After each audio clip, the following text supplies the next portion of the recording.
Okay, well, if you've never watched any of my, 5-10 videos or whatever, my name is Heather.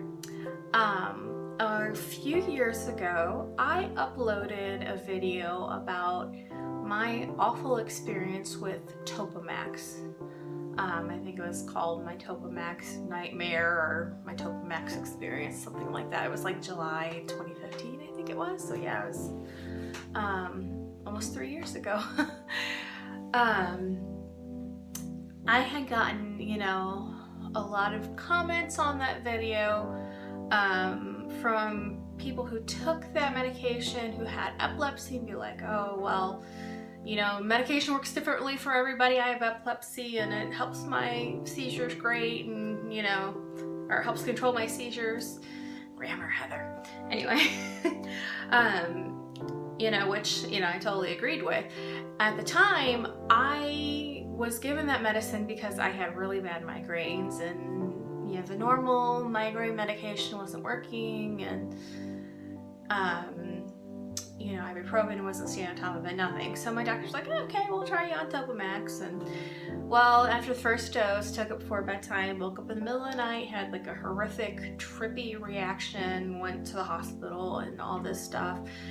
I had a hard time walking for a couple days, and it was just a really scary, bizarre experience. Just as a follow-up to that, they ended up just increasing my amitriptyline that I was on, and that actually helped my migraines. So if you have migraines, just something, talk to your doctor about. Anyway, the reason why I'm making a follow-up video to that is I actually have temporal lobe epilepsy now, which is really ironic that, I had tried that epilepsy medicine for a different condition, and then a few years later I ended up developing actual epilepsy, which isn't related to the medication, but so basically when the epilepsy started, it really started last year, but whenever it really started was my first major episode last winter in December 2017. Just to kind of walk you through that scenario, I had been with my daughter at urgent care all afternoon, evening. It was a really busy time, and it was on a Saturday or something, and we came home and we were dog tired. She was sick. We had gone through McDonald's drive-through, and I got myself a Big Mac, and so I sat down by myself in the kitchen and to eat my Big Mac because she had already gone off to lay down and eat her food or whatever, and the rest of the family was in the living room, which was kind of right next to the kitchen. I was about to eat, and I noticed that I started to feel kind of funny, almost like I was gonna pass out, or I was losing grip with the reality a little bit. It's hard to explain, but because I have an anxiety disorder and everything, and I knew I was tired, I knew I needed to eat because sometimes my blood sugar get a little bit low or whatever, I just brushed it off. I'm just whatever, I'll just eat. The last thing I remember is lifting up my sandwich to eat my burger. The next thing I remember is I'm laying on my kitchen floor staring at the ceiling with these strangers standing over me. I'm soaking wet, my tongue hurts, and I've got this paramedic lady hovering over me going, Heather, have you ever had a seizure before? And I said, what?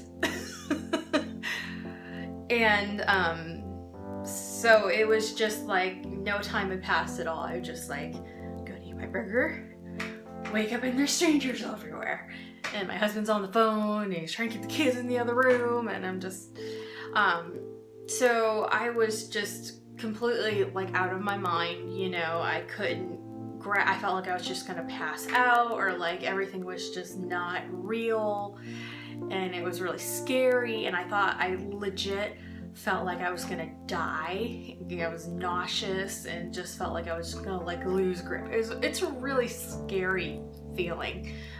You know, people who have epilepsy, especially with like these types of seizures, you'll know what I'm talking about. It's hard to explain, but so, you know, they get me to the hospital. I'm like praying the whole way in the ambulance and just like, you know, not with it. We get to the hospital, you know, they run tests. They say, oh, we think you just passed out because, you know, you didn't eat or something. And, you know, according to my husband, he heard me, you know, say something. I was saying some sort of gibberish from the other room. He heard me saying like the or something, almost like a broken record. He comes in, he had found me like face down in my food, in my dinner, full body convulsions, and he had to drag me off the table onto the kitchen floor, which is how I got on the kitchen floor.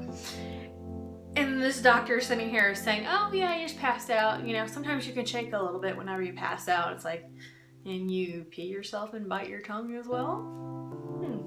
Anyway, you know, on that in a second. So, they said, oh, well, you know, it's probably just because you didn't eat, but they ran blood work and they found out that I had type 2 diabetes. My A1C was 6.8 and the cutoff for diabetes is like anything 6.5 and above.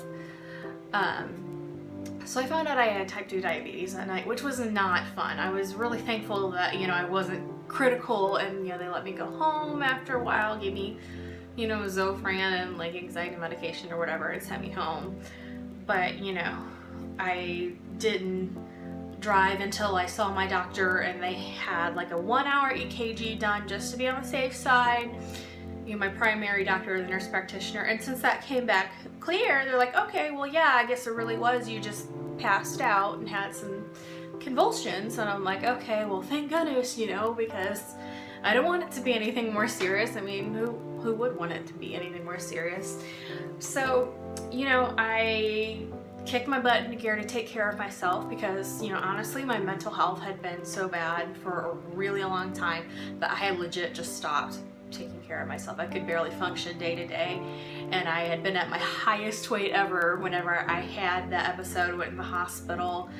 And so it's not really a surprise that I had diabetes because, you know, I have PCOS and insulin resistance, and, you know, just like not caring what you're eating, not having the energy to hardly get out of bed, you know, much less exercise. It's like, yeah, you know, your health's gonna go in a bad direction.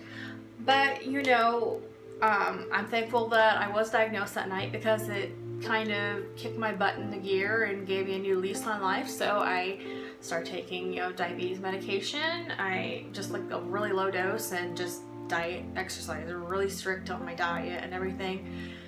And by February, I had lost a bunch of weight and, you know, my blood sugars were getting under control and everything. So I thought everything was fine. And then one night I was laying in bed, just one evening. The rest of the family was like in the living room, and I was just been tired that day and kind of had a headache. So I laid down in the other room in my bedroom, just, you know, watching the show on my phone or whatever. I wasn't sleeping. And then just like out of the blue, I started feeling that weird derealization feeling, like, and I got a really loud like ringing in my ears, almost like my ears were getting muffled, but at the same time it was like ringing in my ears, and it felt like my head was filling up with static, and I knew something was gonna go down. I knew something was wrong. So I had just enough time to sit up in bed and call for my husband, who is in the living room watching TV. Actually, the kids had been in bed at that point. It was right after their bedtime. Anyway, so I remember him coming in the room, and he knelt down in front of me, and I said his name again. And then the next thing I remember, I was like in the other room on the couch, like sitting on the couch. I was soaking wet again, my tongue hurt again, and I didn't recognize my own living room. We were getting ready to move, and I had been packing boxes for like weeks, and I didn't remember any of it. I'm like what are all these boxes doing here? What is this place? Where am I? My husband looked weird. I kind of knew it was him, but you know, he just kind of looked off and everything looked bright and just like, you know, like I was in a weird dream. You know, you ever have that dream like where you are in a place that you know where the place is, and you know that this is so-and-so's house or this is this building, but it doesn't look like it? That's exactly what it was like. So I was like, oh my gosh. But anyway, so that was really scary. So we dragged the kids out of bed, we drove to the hospital, and they confirmed we got like a different ER doctor. It was the same hospital, but different ER doctor. He's like, oh yeah, you had a seizure. You had just like a grand mal seizure. I'm just like, oh, that's nice. So they started me on seizure medication that night. And I, you know, saw my doctor again. They sent me to a neurologist. Like the next week they called real quick and got me into a neurologist. And he said, yep, you have temporal lobe epilepsy. He didn't even bother putting me through like extensive testing because they can either diagnose epilepsy through the extent of testing, like, you know, stick you in the hospital for a week and, you know, do a constant EEG, you know, where they put the probes on your head and, you know, monitor your brain wave activity. Or if you have like 2 or more seizures that, you know, weren't obviously triggered by something or whatever, then they can then diagnose that as temporal lobe or whatever epilepsy, depending on the type of seizures and stuff. It also turns out, looking back over my history, months before that, like before like the first seizure, I had started having partial seizures. They're called focal aware seizures, where you're awake, you don't lose consciousness, but you just feel like something, you could tell something's off. Like things just feel kind of trippy, or like derealization, like I would start to feel detached, like maybe you're gonna pass out or something. And I just had attributed that to anxiety, or, you know, my medication that I was taking for my depression. And so I remember I had mentioned that to my therapist. You know, I'm like, I don't even know how to explain this. It may not even be a thing, but I've been having these episodes, so I don't know if that's just like part of my condition, or, you know, thinking it was something completely unrelated, but no, it was epilepsy. Yeah, because the feeling that I had before those grand mal or tonic clonic seizures, that's like a new term for it, was actually a lot like that, only way more intense, like, you know. And like the second time that I had the seizure, apparently, like when I called my husband in the room and I had that feeling, he like caught me and held me up in the bed, you know, before I lost consciousness and started shaking. And then apparently when I regained consciousness, he like walked me into the other room and sat me down on the couch, but I don't even remember that. Because after you have a seizure for a while, you're in what they call the post-ictal state, where your brain is still kind of really wonky and not, you know, calmed down. You still got some things firing around, I guess. And it can take a while to come out of that. So, yeah, that was scary. It was really scary. And honestly, since I've been on the medication, I'm on a medication called Keppra right now. They're about to transition me to something else because it's giving me, you know, some side effects, like mood side effects and stuff. Thank goodness nothing like the Topamax. Ooh. Lord. But since I've been on the medication, it's pretty much stopped my seizures in its tracks. I do have a medication that I have on hand that if I start to feel like that, I can take the medication, and if I take it quickly enough, it'll stop the seizure, like before it goes into like a full-blown seizure or whatever. But like I can't drive right now. I'm on driving restriction until August, so I've been 6 months seizure free. That's the law in Missouri anyway. But you know, it's kind of put the brakes on my life for a little bit, and it's really hard because I have special needs kids, you know, especially my daughter. She's got specialists that she has to go to. She has health issues of her own popping up, and so it's just, you know, it's really inconvenient, but at the same time, I'm really thankful that I don't have severe epilepsy, because I am in some like epilepsy support groups, and let me tell you, what some of these people have to go through every single day is just unreal. You know, some people have seizures constantly, they get injured during their seizures, and then, you know, there's always a risk that you won't wake up from your next seizure. There's something called status epilepticus. It's where when your seizure goes on for too long, it affects your breathing and your heart rate, and you can, you know, have seizures back to back, and you could die from it. You can end up in ICU. So that's pretty much what I've been wrestling with the last several months.